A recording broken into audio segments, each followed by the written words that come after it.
Hello students, नमस्कार। आपका पसंदीदा चैनल यूट्यूब जय कोचिंग, जिसके मैथ्स पढ़ाने के लिए आपके अजय सर, जो आप लोग बहुत प्यार करते हैं, आज फिर आपके साथ कुछ इंपॉर्टेंट क्वेश्चन पे बात करेंगे, जिसमें कि सेकंड की टेक्निक सोची जाएगी कि हम डायरेक्ट कैसे कर सकते हैं। कितना भी लंबा क्वेश्चन हो, उसको छोटा करने की बात है।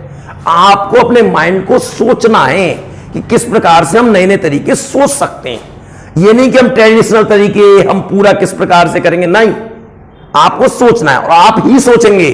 तो देखिएगा, ये पहला क्वेश्चन आपके सामने, x plus Y plus Z बराबर 11, X square plus Y square plus Z square बराबर 133 और X cube plus Y cube plus Z cube बराबर 881।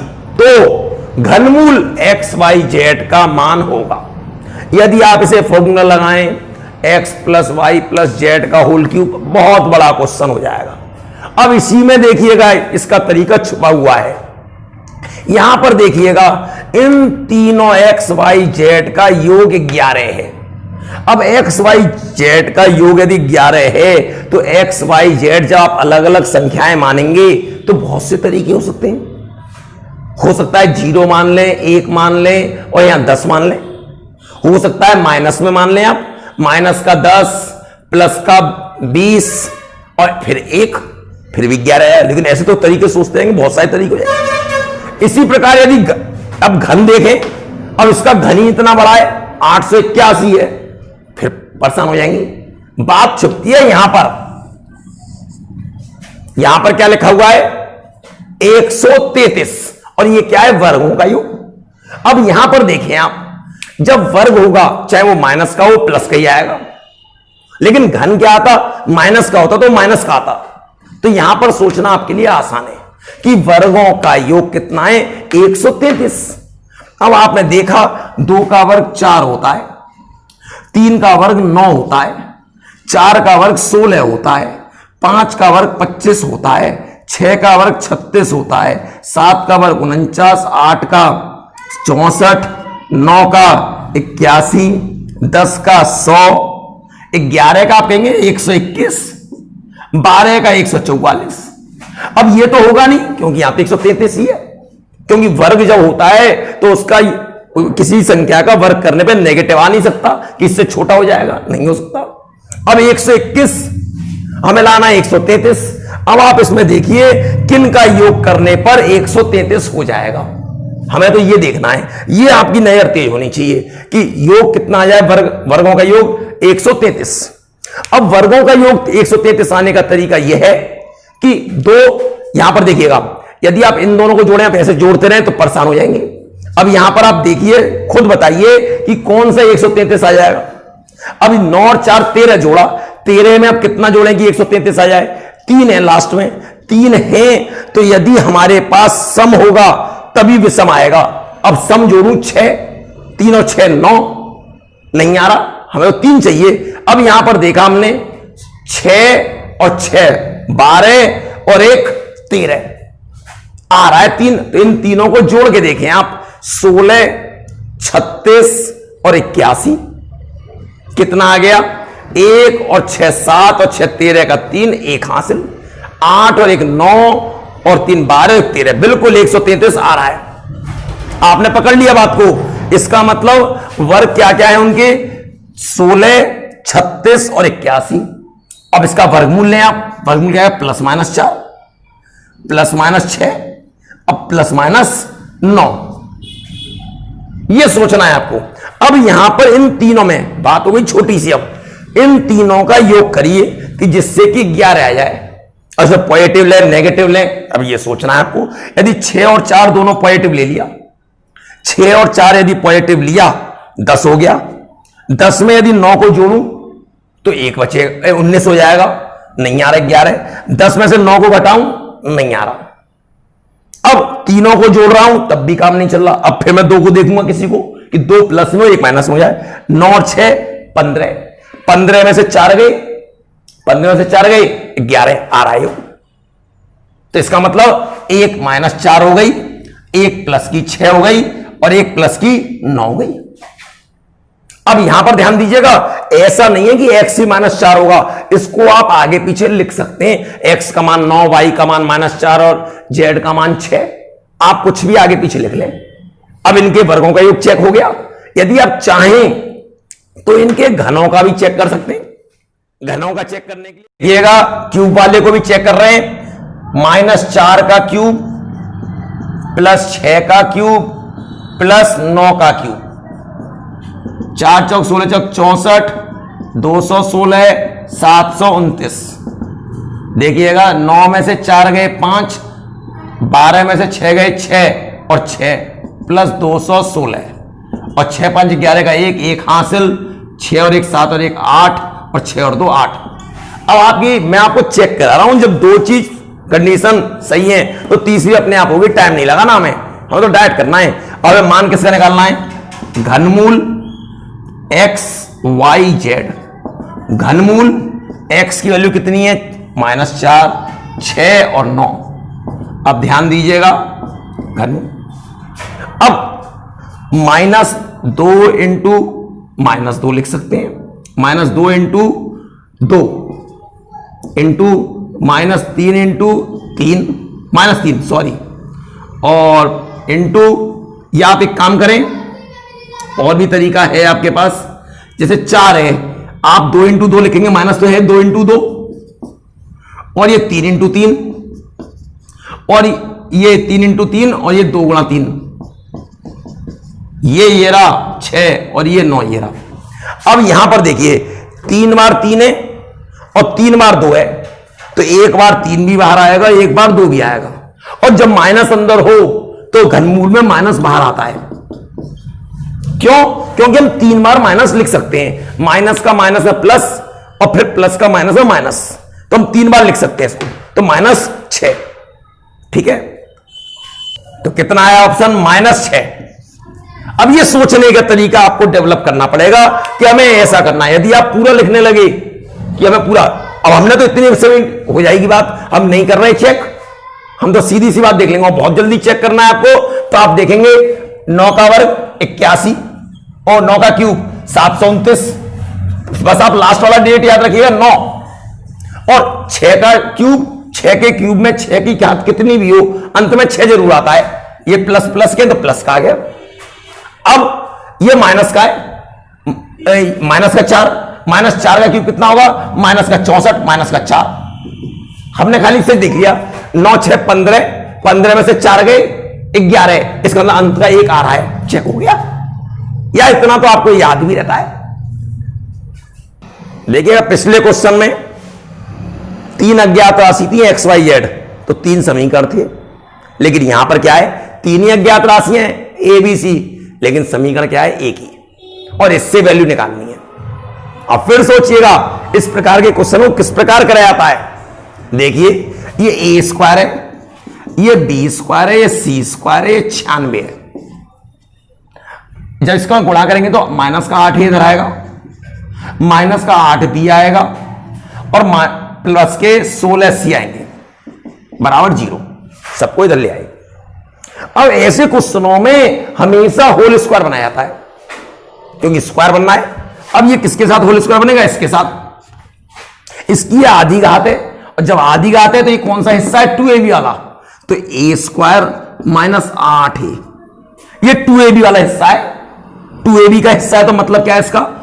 2 × 4 × a तो ये आ गया, a तो ये रहा a वाला हिस्सा, तो b कितना आ गया? 4। इसका मतलब 4 का 16 इसमें जुड़ना चाहिए। इसी प्रकार b² इधर लाएंगे, आ गया है -8b, इसमें भी कितना आएगा? प्लस का 16। c² आ गया प्लस 16c। अब देखना ये हो कितना गया? 16 दूनी 32 हो गया। 32 हो गया तो बचा कितना? 96 में से 32 घटा दो तो कितना होता है? 64। अब आपको ये दिखाई दे रहा है, ये a-4 का होल स्क्वायर, ये b-8 4 का होल स्क्वायर, और ये c+8 का होल स्क्वायर बराबर 0। और जब होल स्क्वायर में अलग अलग जुड़ रहे हो तो ये जीरो तभी हो सकते हैं जबकि ये भी जीरो हो, ये भी जीरो हो और ये भी जीरो, क्योंकि स्क्वायर का सम कभी भी जीरो नहीं हो सकता। तभी जीरो हो सकता है जबकि अलग अलग जीरो के बराबर हो। तो जब a माइनस 4 बराबर जीरो तो a बराबर कितना आएगा 4। इसी प्रकार b बराबर 4 और c बराबर -8। ये आ गया। इसमें विशेषता देखिएगा a और b आपस में बराबर है। यदि आप कहेंगे तो पहले तो मैं वैल्यू दिखाऊंगा, फिर इससे भी डायरेक्ट सिखाऊंगा। ca minus B C plus C A, आपने सीधे वैल्यू लगा दी, बड़ी खुश हो गए। -8 इंटू ए का मान 4 माइनस बी का मान 4 इंटू सी का मान -8 प्लस सी का मान -8 इंटू ए का मान 4। देखना ये प्लस के 32 और ये माइनस का 32 कट गया और ये कितना आ गया 8 चौक 32। देखिए नेगेटिव आ गया, इसका मतलब कहीं क्वेश्चन में कुछ गड़बड़ी है। बी सी सी ए, ये ए भी होगा, ए बी। यदि ये ए बी है तो ए की वैल्यू कितनी है ए बी,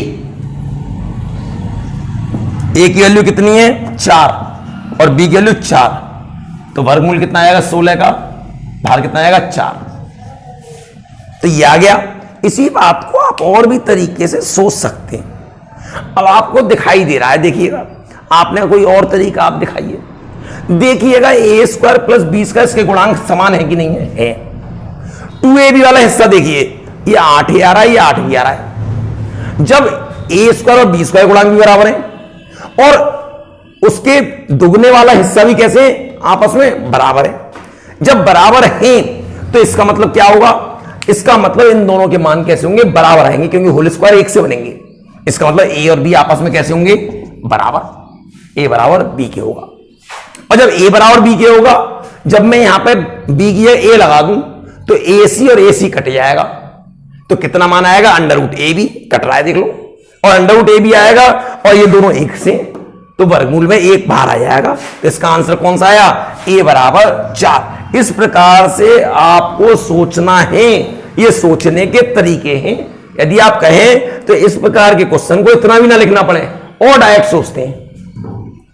देखिए तीसरा क्वेश्चन देखिए, x की घात 8 माइनस 144 x की घात 4 प्लस 1 बराबर 0। इस प्रकार के क्वेश्चन में x माइनस 1/x पूछा है। इसका मतलब यह है कि इसे 1/x की फॉर्म में लाना है।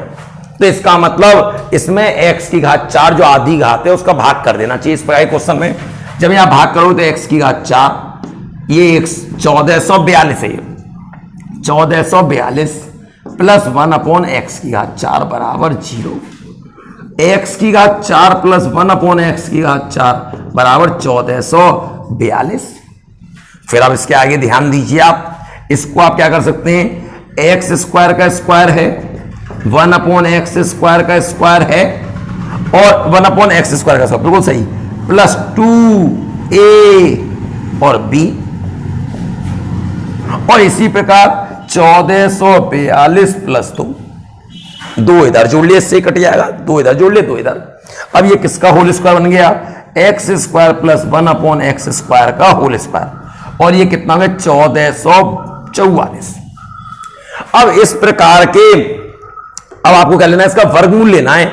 तो x square plus 1/x square इसका वर्गमूल लेना है। अब इसके वर्गमूल के लिए आपको सोचना पड़ेगा। आपने क्या सोचना पड़ेगा? सोचने के तरीके हैं अपने अपने। अब क्या क्या तरीके हो सकते हैं देखिएगा। अब ये 100 के बेस पर लेना, कई तरीके, मैं आपको सारे तरीके बताने की कोशिश करता हूं। अब इसको 50 के बेस पर लीजिए, 50 के बेस पर 2500 होता है। 50 का वर्ग 2500, उससे तो एक कम है। अब जिसके अंत में 2 4 आ रहे हो, 44 आ रहा हो 100%, इसका मतलब वो 12 का तो होता है। किसका होता है? 12 का। इसका मतलब इसमें से आप 12 कम कर दें, 50 माइनस 12 कितना आ गया? 38। इसका मतलब इसका वर्गमूल 38 होगा, और नहीं हो तो आप 38 का स्क्वायर करके देखिए। 38 का स्क्वायर, ऐसे ही 100 के बेस पर भी देखते हैं। देखिए आप इसमें 38, 8 का वर्ग 64 का 4, 6 हासिल, 8 तियां 24 और 6 30, नहीं 8 तियां 8 का 64, 4 6 हासिल, 8 तियां 24, 24 दूनी 48 और 6 54 का 4, 5 हासिल और 3 तियां 9, 5 14, बिल्कुल सही है। और भी तरीके सोचने के वर्गमूल के, आपने कैसे, अब आपने यहां पर देखा कितना 1444, अब आपने देखा 25 का वर्ग कितना होता है, 25 का वर्ग 625 होता है। आपने फिर 35 का सोचा, 35 का वर्ग कितना होता है, क्योंकि जिसके अंत में 5 है उसका वर्ग करना आपके लिए बड़ा आसान होता है। कैसे करते हैं आप, 5 का वर्ग 25, 3 में एक और बढ़ा लिया 4, 4 तियां 12, 1225, ये 1225 से ज्यादा है। अब 1225 से ज्यादा है और 40 का वर्ग कितना होता है, 40 का वर्ग होता है 1600। इसका मतलब ये जो वर्गमूल है इसका वो 35 और 40 के बीच में है, 35 और 40 के बीच में। अब 35 और 40 के जब बीच में है तो आप इकाई का अंक देखना 36, 37, 38 और 39। इसके इकाई के अंक को देखना, जिसका वर्ग करने पे अंत में 4 आ रहा होगा वही होगा। 6 का वर्ग 36 नहीं आ रहा 4, 7 का वर्ग 49 9 नहीं आ रहा, 8 का वर्ग 64 आ रहा है, 9 का वर्ग 81 नहीं आ रहा, तो ये किसी का तो आ रहा है, अर्थात इसका वर्गमूल ये होगा। तो ये बात आपको सोचनी है। इससे आगे बढ़िए, अभी तो आपको चाहिए x माइनस 1/x की वैल्यू। अब x माइनस 1/x चाहिए, जब हमने प्लस का बनाया तो प्लस के 2a भी करा था, अब माइनस का चाहिए तो माइनस का करेंगे, x square plus 1/x square minus 2a और b।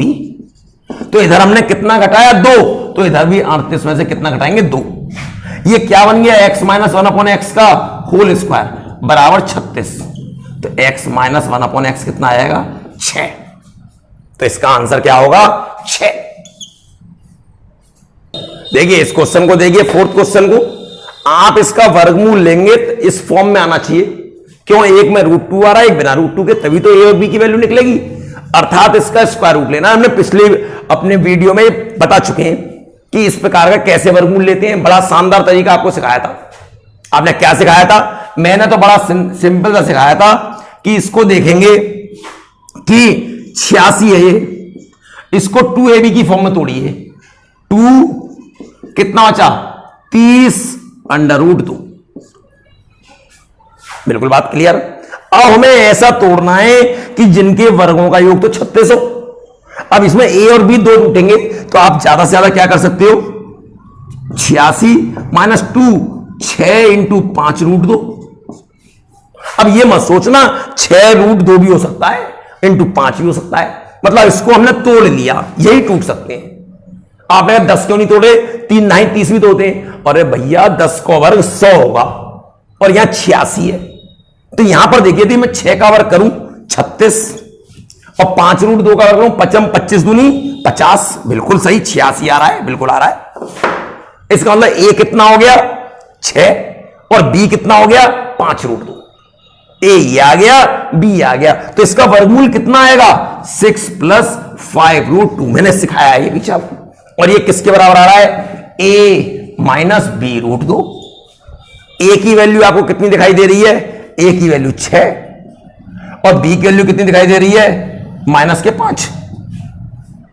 अब आपको किसका मान चाहिए, √a² + b²।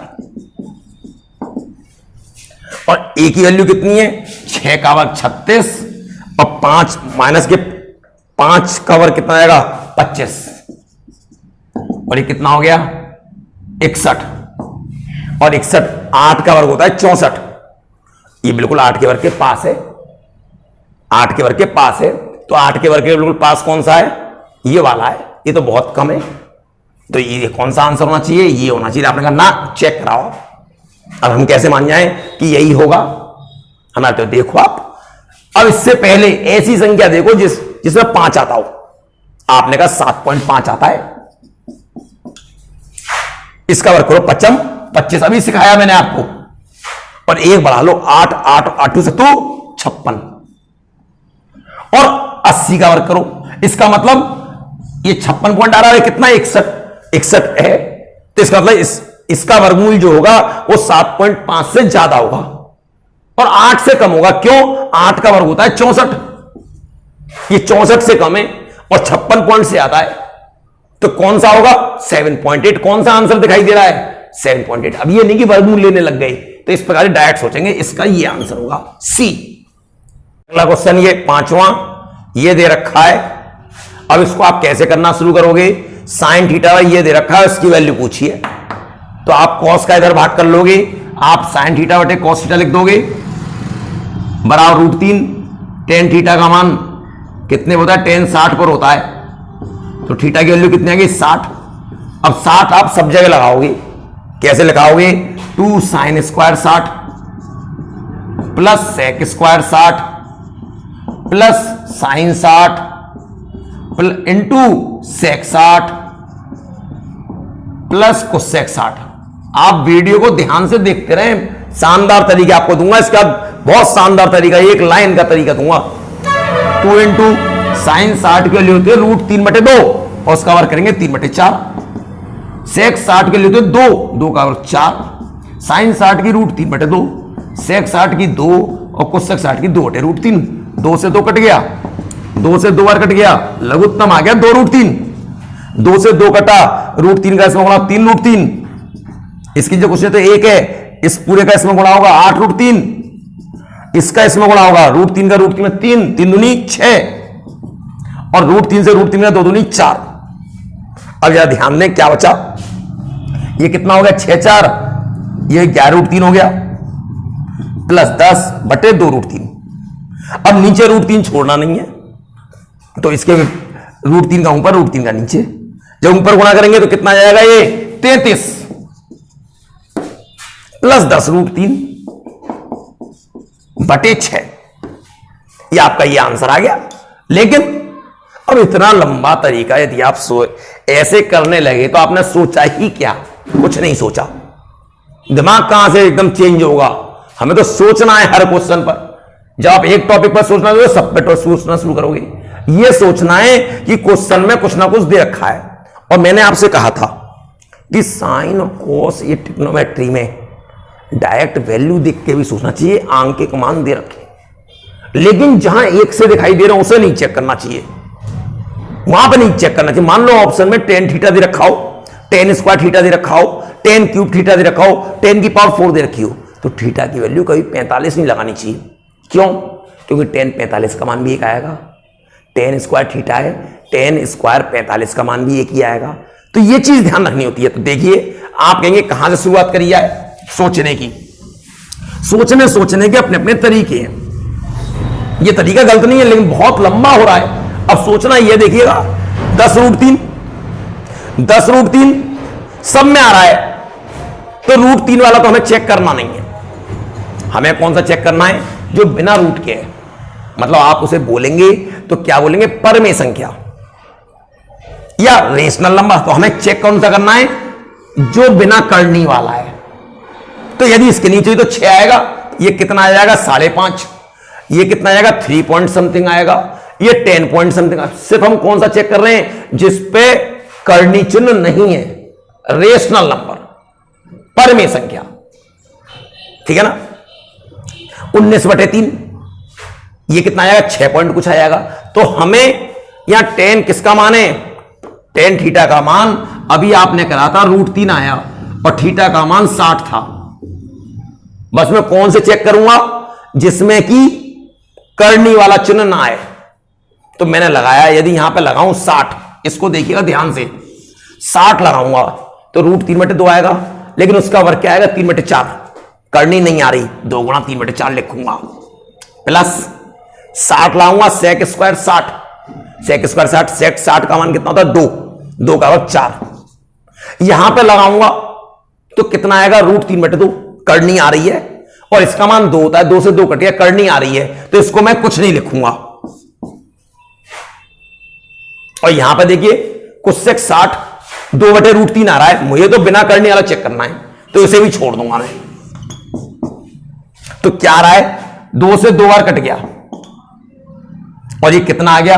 2 का जब इसमें भाग करेंगे तो कितना आएगा? 1.5 और ये 4, कितना आ गया? 5.5। अब मुझे यह देखना है कि जो परमेय संख्या रेशनल नंबर है वो 5.5 किसमें, मैंने जब इसमें भाग कर रहा था 33 में 6 का, तो 5.5 ही आ रहा है। इसका मतलब आंसर कौन सा होगा, यही होगा। बाकी सब में आप देख लिए किसी में नहीं आ रहा। तो ये सोचने का तरीका है, अपने माइंड को जबरदस्त सोचने का तरीका डेवलप करना, अपने आप को और आगे सोचना। तो इस प्रकार से आप सोचेंगे, ये नहीं कि ऐसे की क्या जरूरत पड़ रही है, नहीं जरूरत पड़ रही तो नहीं सोचेंगे, और जब नहीं सोचेंगे तो आप टेक्निक वहां समय कैसे बचाएंगे। और जब इस प्रकार के क्वेश्चनों को जब सोचना शुरू कर देंगे तो आपके दिमाग में हमेशा आएगी ऐसी टेक्निकें। देखिएगा, आपने यदि लास्ट वीडियो पढ़ी हो जो इससे पहले आई थी औसत की कंप्लीट एवरेज की, उसमें मैंने आपको बहुत तरीका सिखाने की कोशिश करी थी और काफी बातें उसमें सिखाई थी, डायरेक्ट क्वेश्चन करने का तरीका। उसी में से देखिए एक इस प्रकार का क्वेश्चन आ गया, बड़ा अलग हटके है। तो देखिए क्या आया, 13 संख्याओं का औसत 47 है, पहली 3 संख्याओं का औसत 39 है तथा आगे की 7 संख्याओं का औसत 49 है। 11वीं 12वीं संख्या के दुगनी है। 12वीं संख्या 13वीं संख्या से 3 कम है। 11वीं और 13वीं संख्या का औसत क्या है। पहले बात तो आपको यह क्लियर होनी चाहिए कि जब आपको औसत बताया था तो मैंने क्या कहा था, जो औसत है 47 औसत का मतलब क्या है, 13 संख्याएं हैं, यदि हर एक को अलग अलग डिनोट करें तो हम 47 लिख सकते हैं। तो औसत क्या करता है, प्रत्येक संख्या को निरूपित कर सकता है। अब उसमें से पहली एक 40 आ गई, हमने कहा बाकी की सब 47 है लेकिन पहली 40 है। यदि पहली 40 है तो दूसरी उससे 7 अधिक होनी चाहिए, क्योंकि उसका भी तो एवरेज उसे मेंटेन करना है। जिस प्रकार से 2 ओवर में 12 रन है, यदि पहले ओवर में 2 रन बने तो पक्की बात है कि यदि एवरेज दोनों में मिलकर कितने 12 हैं, तो पहले में यदि 2 हैं तो दूसरे में 10 होने चाहिए। यदि दोनों मिलकर 14 हैं तो पहले में 2 होंगे तो दूसरे में 12 होने चाहिए, तभी तो एवरेज आएगा 7 का, वहां आएगा 6 का। यदि एवरेज इस प्रकार से यदि बोल दिया जाए 6 का और 7 का था तो इस प्रकार से होगा। यदि मैंने कह दिया कि 5 ओवर में हमें एवरेज 10 का चाहिए तो इसका मतलब क्या है, हर ओवर में तो 10-10 रन बने, टोटल हमें 50 चाहिए। किसी में कम हो जाए चाहे किसी में ज्यादा हो जाए, उसका योग वही होना चाहिए। तो यही बात यहां बोल रहा है, 13 संख्याओं का औसत 47 है तो हर एक 47 है। पहली 3 संख्याओं का औसत 39 है, पहली 3 जो है 39 है। संख्या कितनी है, 3।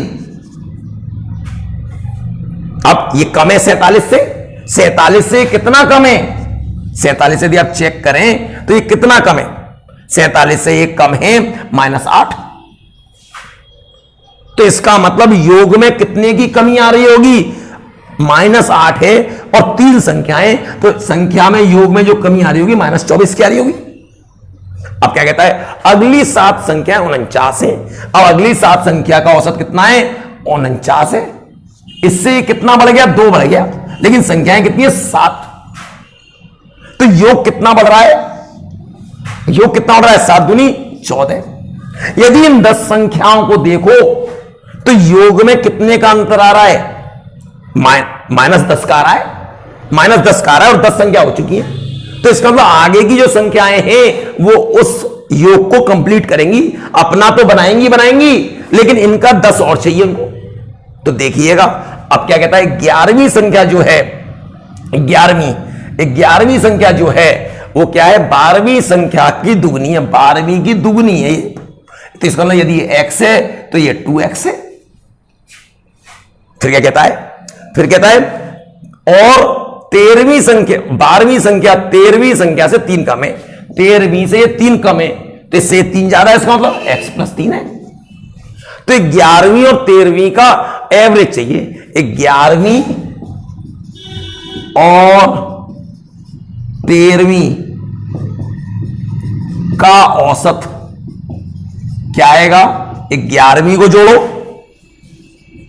प्लस 13वीं को जोड़ो, 2 संख्या है जुड़ गई तो 2 का भाग कर दो, कितना आ गया, 3 कॉमन ले लिया, x + 1/2। इस x की वैल्यू और चाहिए हमें। अब देखिएगा, हमें जो इसका एवरेज था सबका 47 था, तो यदि 47 था तो इनका अपना योग कितना होगा? एक संख्या ये, एक संख्या ये, एक संख्या ये, इन तीनों का योग 2x plus x plus x plus 3।